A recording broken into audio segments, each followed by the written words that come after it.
立新湖公園係一個隱藏在城市中的自然綠洲，係一個天然嘅生態公園。嚟到叫做深圳西部嘅小西湖，唔使去杭州，也可感受到西湖美景。公園裏嘅湖濱棧道同埋觀景平台，係縱橫交錯嘅空中廊橋，有的穿越在樹林中，有的延伸到湖面，四周嘅自然景色和諧相融。係觀景平台上，我哋睇到整個波光粼粼嘅立新湖面，好靚好靚。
我哋漫步喺空中廊橋上，欣賞碧波蕩漾嘅湖面美景，係嚟到好似世外桃源，好開心。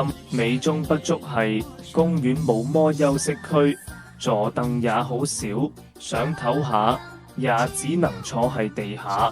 公園裏有一條8公里長嘅環湖綠道，我哋輕鬆行了3萬幾步，係立新湖邊兜個大圈。湖邊綠道青柳忽地，綠樹成蔭，花香四溢，每一步都好似踏入了人間仙境。